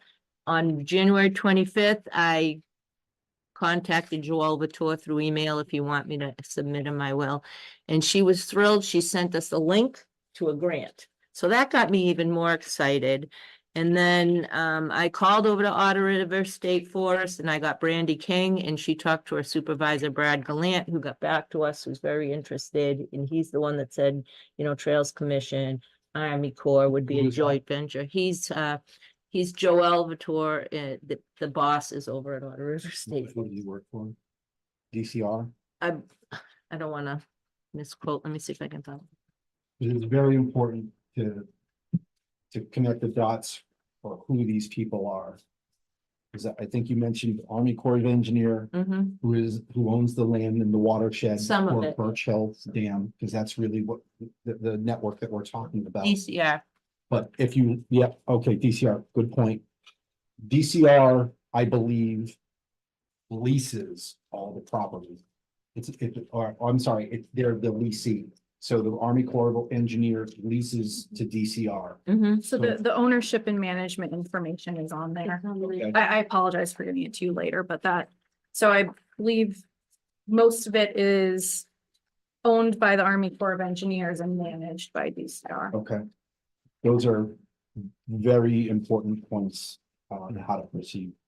So I want. DCR, Army Corps of Engineer, at least in our area is not, they're not the primary, custodians and, DCR is though. So they own it, but TCR cares for it, basically. They do, they have a budget, they do the things that, that we're talking about. So Brad, where is it?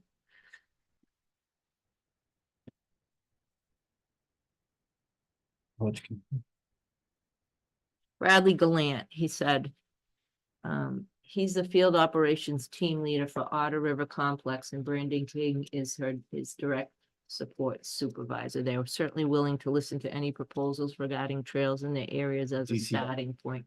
Yep. As I believe this proposal will take us through Army Corps of Engineering property, will have to include them as well. But I didn't even, I mean, I wanted to get permission to access Graceland. I wanted to get permission from the board to. It sounds like you already did, but. It didn't happen that way, but I wanted to go through the right steps to make it a I complete mean, now, package. you can, I mean, you Kind of can, tripped over it. what? He kind of like tripped over it, and then I asked her, like, I said, oh, could we get like kiosks on? And she's like, and so when she went for the first walk back in the day, she's like, and they said, oh, yes, that would be wonderful. We kind of like tripped over all of it. And then the grants can be as little as 5,000, but do you want to talk about those? Yeah, they're kind of cool. Please. Yeah, so I think the grant was brought to my attention like 2 days before it was due this year, so we ended up missing that deadline this year. It'll open up probably January of 2025. What is the grant and who is giving? Grant it's the EEA's grant, Mass Trails Grant Program. Right at the top there, Mass Trails provides matching grants to public entities to plan, design, create, and maintain the diverse networks of trails, trail systems, trail experiences enjoyed by Massachusetts residents and visitors. So last year, the minimum was $5,000. It can go up to either $100,000 for recreational trails or $500,000 for shared use paths, like bike trails, usually paved paths. So I don't think that would apply to us. I think we'd be capped at $100,000. Yeah, but for project development, construction or on the ground maintenance, those kind of projects. Okay. So I do think, I'm not 100% sure what the project is, but I do think this is generally a good grant for trail projects. If we were to move forward with it in the next grant round, I think our steps forward would be basically just a detailed scope of work. That would be our first step. My notes were where, what, and who's, basically, where do we want to apply the grant, for what, and who owns the property. Which is. DCR has the lease on it, so would DCR? So DCR manages part of it. Also Cold Brook Snowmobile Club also manages another portion. When we say manage, they maintain it for use for snowmobiles. I believe so. Okay, I was on their website this afternoon. They're not very active, but they did actually have an update because they in order to use it, they have to install in some maps it has it as a footbridge, but there has to be a bridge, and it's significant. You have to have a crane. Depends on how wet the soil is and otherwise, but they've got to do a lot. But they do in just that research, they do pride themselves on being I able saw to that bridge. being able to It's out there. have a usable snowmobile. Are we talking about the same trails? Like if they're wide enough? Okay. So I would like to find out authority. I'd like to find out. could I invite him to, I didn't invite him tonight. I had said I would at a Zoom meeting, but I wanted to find out from the board What are first. we I didn't- inviting them for? To see how doable, maybe what. And we're looking to do like blazes and kiosks. We're signs. thinking 3 kiosks, one at River's Edge, one at Gilman Waite, one at Otter River. Okay, And then, I was talking with Holly, we were kind of brainstorming, how Dunn's Pond has those little exercise spots Mhm. on the trail, maybe do some of those and a scavenger hunt on the trail guides, maybe have a scavenger hunt for the kids. Can you find an oak leaf? Can you find a birch tree? Just to, can you take also down, if there's such a thing as a pass-through grant, if we apply for it for use because it's our municipality and our residents benefit from it, but it would be DCR that winds up doing the maintenance on these things. Because that's really, we don't have the authority. We're not going to tell Bob Sozik to go out in the woods and, right, fill kiosks. So that's another question that we should answer. Who in the town needs to touch this? I know that we have a trail inventory on our website, and it's maintained on conservation's page. Who is the appropriate, who, instead of the the Board of Selectmen trying to create a trail network and grants. Who needs to be lead on that? If I may. Bag Yep. permission? I think the first two steps before even putting in a grant application, first two critical steps. Number one, identifying all the trails on a map. Okay. And number two is having a memorandum of understanding with the Army Corps of Engineers. That way, when we put in the application, we could show that we already have this memorandum of understanding with the Army Corps of Engineers. So That's the owning. correct. That is a criteria Okay. of eligibility. Okay, so, Army Corps of Engineers Northeast District has a real estate manager. They are the ones responsible for the leases to DCR, so that would be, that's who I would recommend setting up some kind of informational meeting, but I think that could be done by full-time staff. You, ultimately, So you're saying Conservation Commission? no, I'm not. I'm saying full-time staff sets up the meeting to be able to find out eligibility to put in for the grants, you know, what's actually gonna turn the key on this. It's on the agenda as a discussion item, so we're not voting on anything, but does the rest of the board feel comfortable with, Terry continuing with her trail crusade? I'm good with continuing. I would be cautious. We avoid scope creep. Okay. You know, Otter River was mentioned a couple times. That's actually in the town of Winchendon. Now we're crossing a geopolitical border. We gotta be real careful with that. I would say, Terry, just, you know, you can continue because you've been a wealth of information and talking to people. You're a great face forward for this and doing that.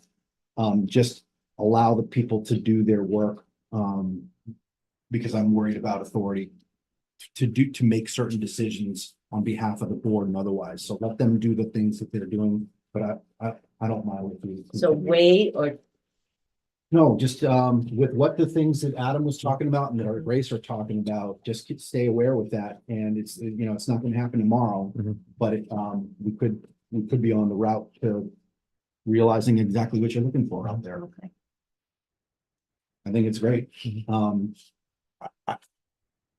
I did a lot of looking around. I will tell you, there are all kinds of maps with specified trails out there. So I would use some GIS resources. Justice, What? you're a GIS whiz, right? If we could find what's the best, I see that one made by MPRC, but there's a lot like Army Corps of Engineers has different filters. I saw a very detailed one this afternoon. That was just pulled off of their mobile app. Yeah. Yeah, I would say that if you're going on, the only trail map that I've seen really, like, there's other trails way back there. There's a ton of them. I don't think all of them have been mapped out just because I've been on the cross-country team back in Narragansett. So there's a ton of ways out there. You can go to Pearl Hill, you can go all sorts of places, but the MRPC one, if you're on the desktop, you can see quite a bit. That would be the most complete and local one that I would think of. I don't know. That's a of good any- point. Some of them are like. They're not marked, Android. and actually, honestly, some of the ones that I've seen that are not marked on there are on the back of T-shirts from back in the 70s, because some of them. Right, but that's. Adam and Grace, you're good. I would just recommend kind of building off of Adam's point. I think the very next step forward is a scope of work. To be able to move forward in the grant application, I have to be able to build a narrative of what we want to do, and I'm not 100% clear on that. So I think that would be our very next step to actually decide concretely what we want to do. Do we meet? Go ahead. So if I can suggest, Terry, why don't you do some research, see if you could identify the trails. I might be able to task a certain staffer to at least lead them in the direction where they could draft up some type of memorandum of understanding.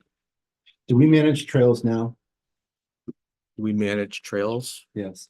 So like Grace is talking about a scope of work. We're writing out a scope of work for something that we don't even do.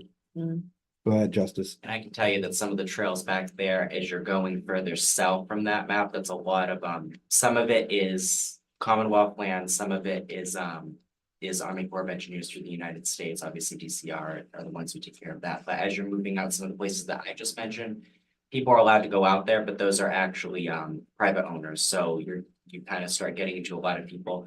I'm not sure who would or wouldn't, that's a conversation to have with those private landowners, but that is something that I just wanted to bring up. The snowmobile club has issues with that. They're clear about that. So maybe we need to have a limited scope.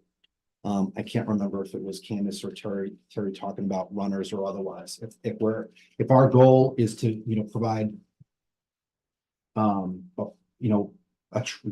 not trying to do a trail network with everything and going south of Otter River and trying to connect or whatever. We're trying to just establish the fact that you can go out that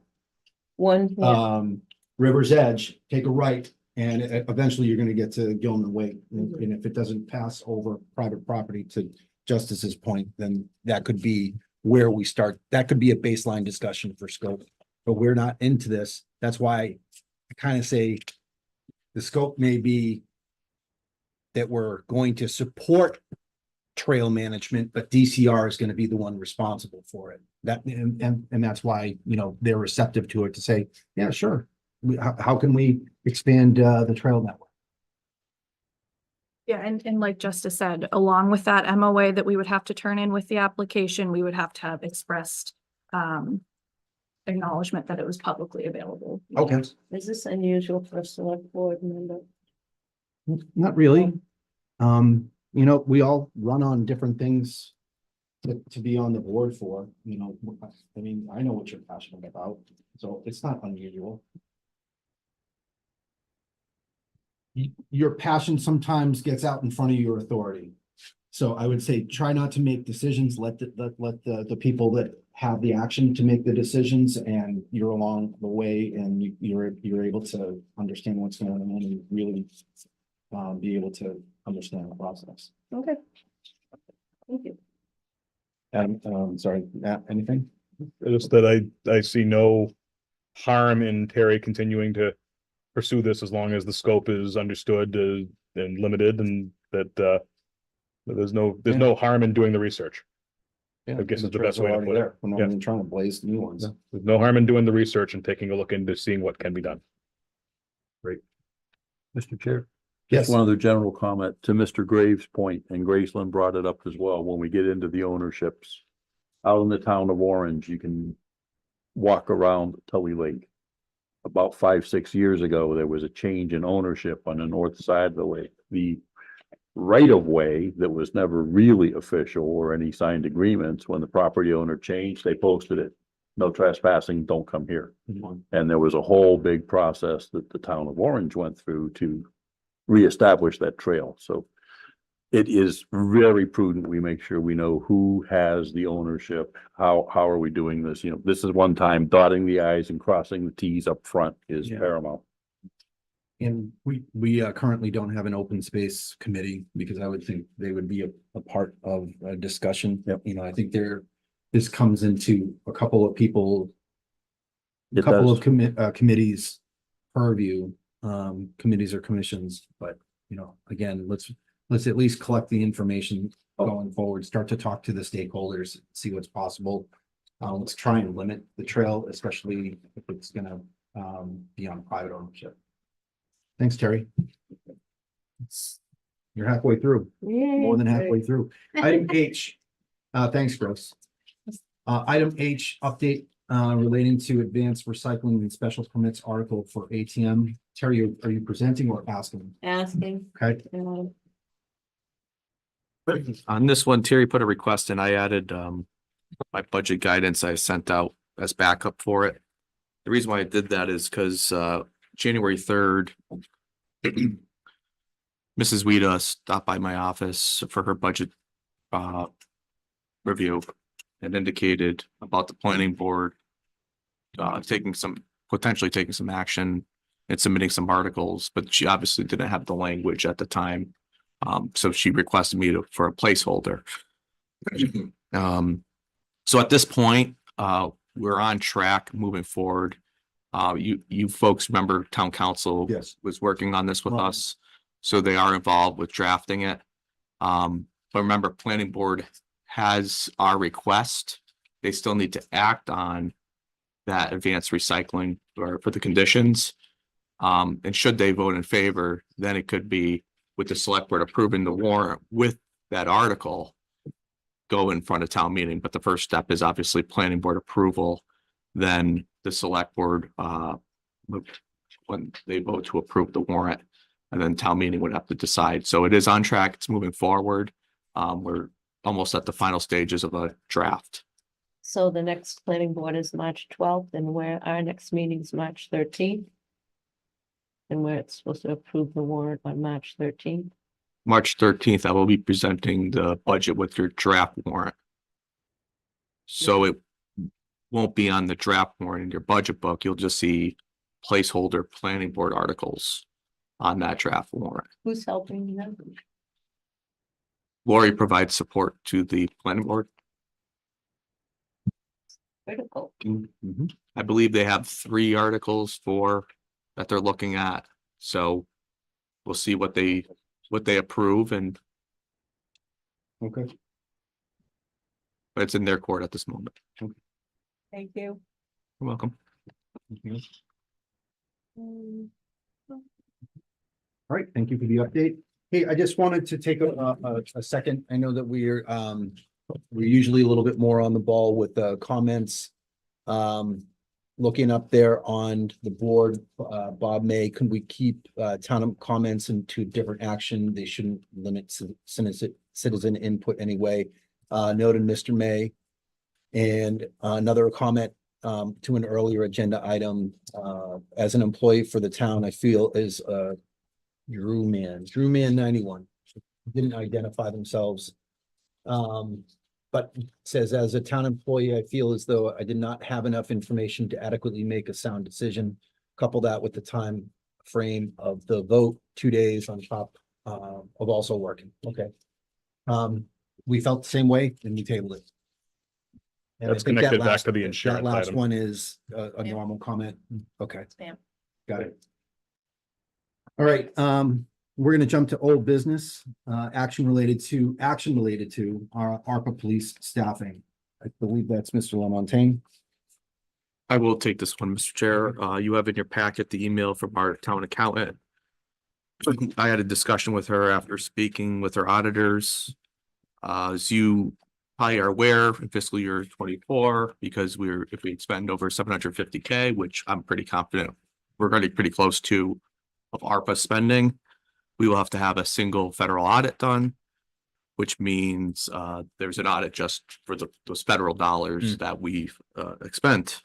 And then it came to my attention from the auditors that when we voted for the phase in that one officer,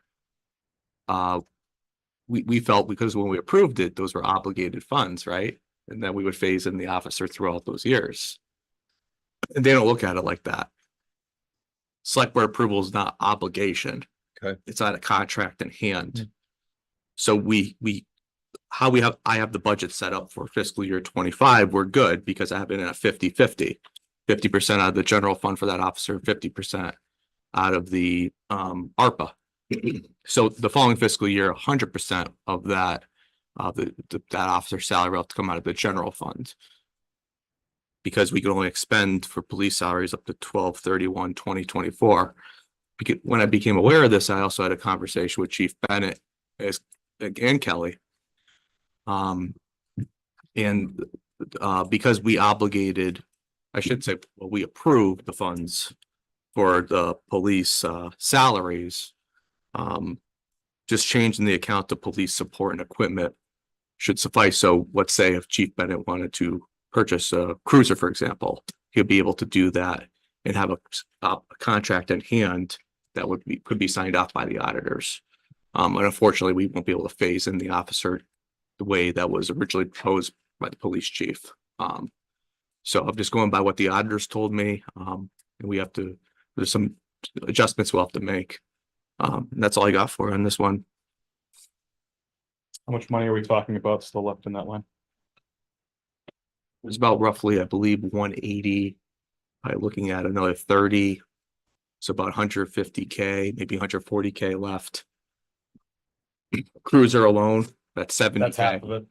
So the police chief he knows what we're looking at, you know, he's in favor of this as well. He would have been here, but he's yeah. Suppose the second question that I have is that we're not violating any sort of federal statutes or anything like that by making this change now in deference to what this was originally signed off to do.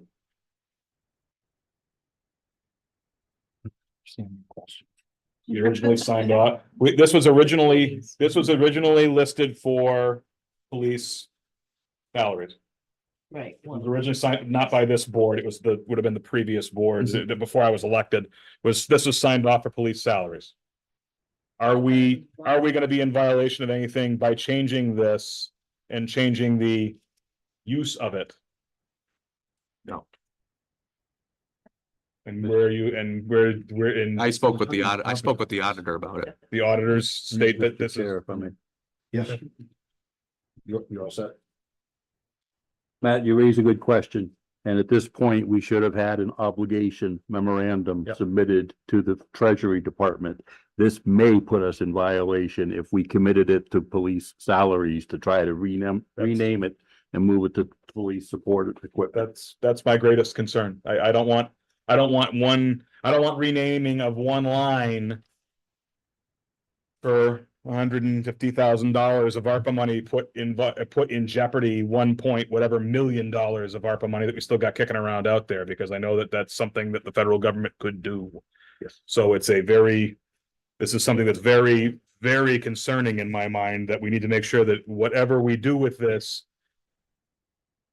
we need to have concrete evidence or concrete knowledge that this can be done, and we are not going to put the rest of our ARPA money in jeopardy, because if we put the rest of that money in jeopardy, in trouble is being very, very gentle of the terminology that we're talking about. I will address that briefly. So having said that, we do have someone out in the audience who would like to say something, so it's a we have two people out there, but I don't know if you can take it or not. But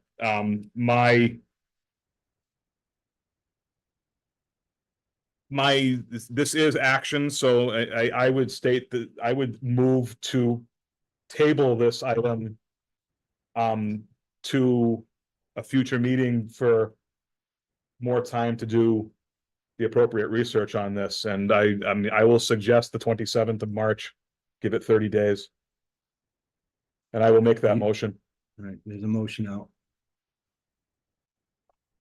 The motion to table until 27 March 2024. I will second that motion. There's a motion and a second for tabling for 30 days. Discussion on them, and it's been motioned and this is on the tabling. Just to Mr. Rivard's point about any other trouble you might run into, if this is going for equipment info, you must keep in mind the town's capital improvement bylaw, regardless of funding. Chief can't follow the bylaw, can't spend that on I equipment. know until that it goes- it's tempting to want to talk about it, but That's- our discussion is on tabling it. And at this point, that's second at this point to the greater concern of, that's a second concern at this point to the greater concern of making sure we don't lose all of our ARPA money. Step one.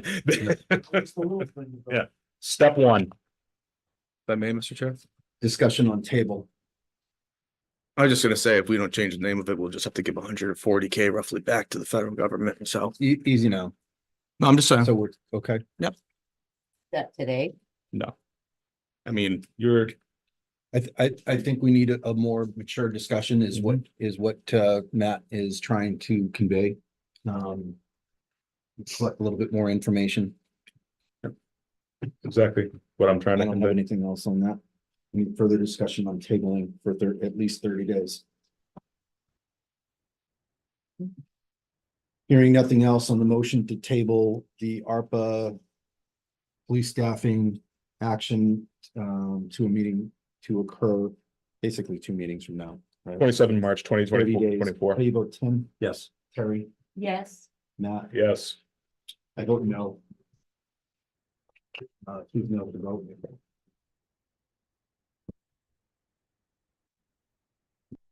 And ladies and gentlemen, that brings us to our last item of old business. We are now moving into board member comments.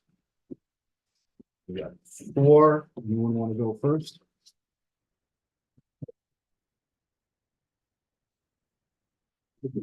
Okay, I was gonna say no board member comments. Well, I was just asked to be put on maybe a future agenda to give an update. I was assigned at the retreat for the $36,000 software package, Bob. And Mary Beth are implementing for the. Yep, public can you, service, can you email that to me? Update? No, the Okay. request, yeah, Yeah. yep. That's all you have? Yes. Okay. Matt or Tim? I got 4 things real quick. One is ubiquitous plea for folks to step forward. We had some special legislation passed almost 2 years ago for a disabilities commission that is yet to be staffed. And part of what drove my wanting to mention this tonight is I've seen a number of job postings recently, both across social media and on the town website. The colors that we use and at times they're difficult to see. They're not ADA compliant. It's definitely something that our Disabilities Commission would be looking at and making some recommendations and advice on. It becomes a little bit crucial and critical. I mean, I understand the intent. Let's make it bright. Let's make it flashy. Let's make you look at it, but we also have to look at the entire target audience. Understood. We're in the middle of water break season. You think it's bad here. There's a couple towns I commute through back and forth to work. Trust me, we're in great shape as I look at some of the things and some of the detours I've had to take in the last 3 weeks. But in all seriousness, I would like to see our water commissioners and or the superintendent come in and start giving us a plan on how they want to upgrade and update our system. Okay. Because the water main breaks are occurring more and more frequently. It just seems we put a Band-Aid and then a weak point down the road blows out and you can only put a Band-Aid on so many times. And the final thing I had real quick was we had a bunch of documents that were offered to us through the Adobe signature since our last board meeting. I don't know about anybody else. I'm having great difficulty getting in. This past weekend, when I tried to get into it, my virus program flagged it and I had a dickens of a time opening the attached PDF document. But I got 2 of them done and I got the result back. One of them, I did not get the proof that I had signed it. That becomes a challenge. I think that this is something, if we're going to sign something that critical and important, we need to have the paper. We need to have the signing party right at the end. Or we need to support the board with electronic devices. That would work as well. Right. That's all I have. Thank you for your time. I'll take a look. Matt. I have nothing this evening. Thank you. Yep,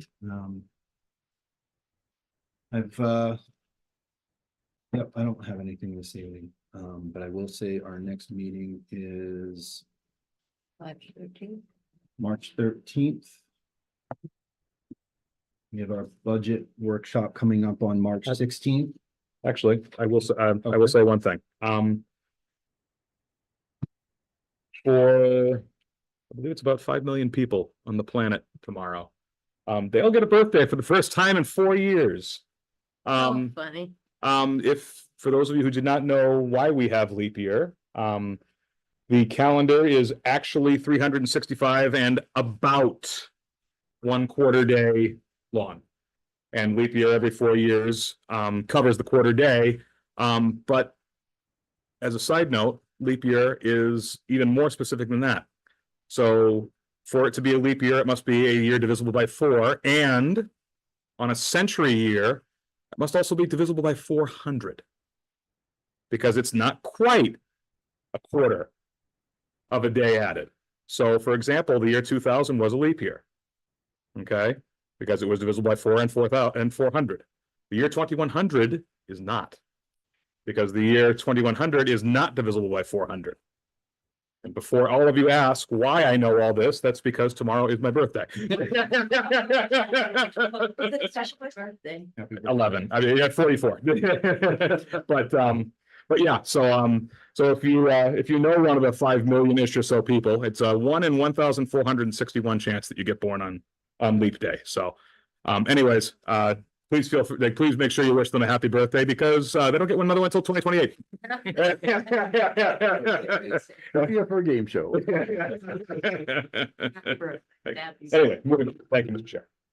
Right, next meeting, March 13th, budget meeting, Saturday, March 16th. I'd entertain a motion to adjourn at this time. So moved. I have a motion. Second. And a second. All those in favor of adjournment signify by saying aye. Aye. Any opposed? We are adjourned at